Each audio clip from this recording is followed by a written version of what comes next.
Sophie Pen, bonjour.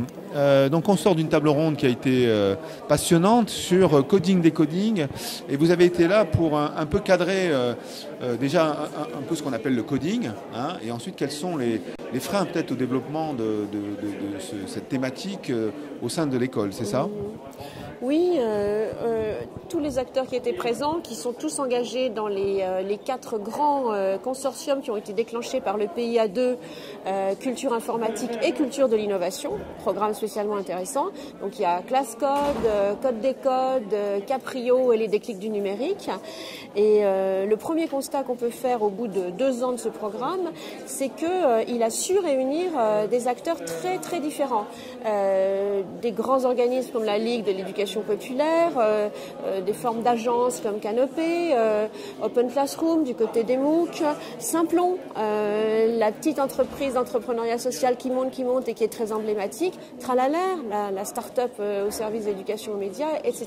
J'en oublie bien sûr. Donc ça nous a permis effectivement et INRIA, j'oubliais INRIA, dont la mission est à la fois scientifique et puis de médiation des savoirs informatiques dans la société. Il y a eu une première discussion très intéressante sur ce que veut dire coder. Et on voit que des définitions qui étaient antagonistes il y a quelques années, qu'on en accepte maintenant la variété, mais qu'on a toujours besoin d'un travail finalement sémantique, parce que il y a les dimensions de littératie numérique et d'initiation pour tous, il y a les dimensions de pensée computationnelle, il y a les dimensions de préparation à des métiers actuels, mais aussi à des métiers nouveaux. Et tout ça a été discuté de façon intéressante en montrant les déceptions qu'on peut avoir toujours sur le fait que les sciences de l'informatique n'ont pas été intégrées en tant que telles dans les cursus de l'éducation institutionnelle. Et que du coup, les exemples séduisants, les exemples emblématiques, ils sont du côté de l'éduc-pop.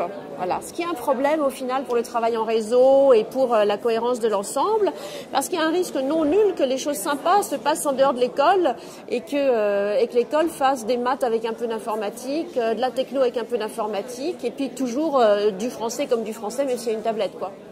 Est-ce qu'on sent quand même que l'institution a pris en compte l'importance d'attaquer ce problème-là, parce que quand même on est dans un monde où la révolution numérique est forte et qu'il y a d'autres pays qui avancent sur le sujet. Est-ce que vous pensez que l'institution est prête? Est-ce qu'il y a encore des freins? Est-ce que ça peut avancer?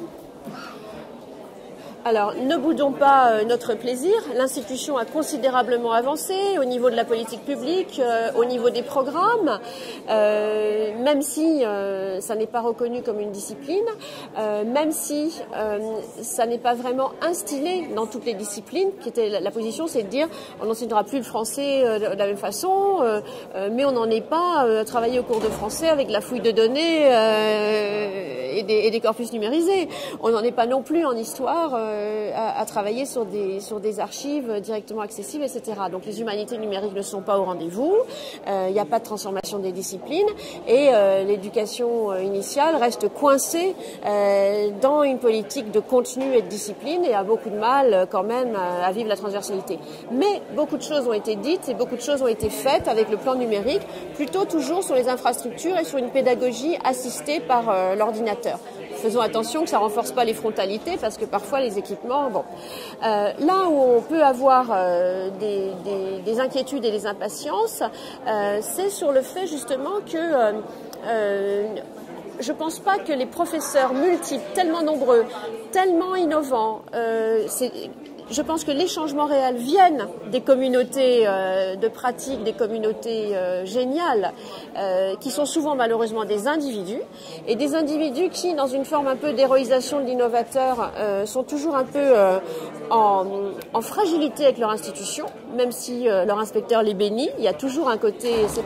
Donc on n'a pas réglé le problème de l'innovation ascendante par l'école, et je ne pense pas que les professeurs aient en ce moment la liberté de transformer l'institution par leur action. Et je pense aussi que, et ça a été dit dans la table ronde, l'institution ne donne pas de temps aux gens aux professeurs qui apprennent tout le temps, qui expérimentent, qui testent. Donc la culture numérique, c'est aussi une culture de la participation, de la transparence, de l'expérimentation. Et je pense que l'institution a beaucoup de chemin à faire encore là-dessus et que surtout la question du temps et de la liberté, c'est trop dur d'être à la fois prof, enfin, c'est trop dur. C'est trop dur. Donc prise en compte, pas de révolution, mais de l'espoir, on va dire. Voilà. Merci Sophie. Ça va, oui, merci.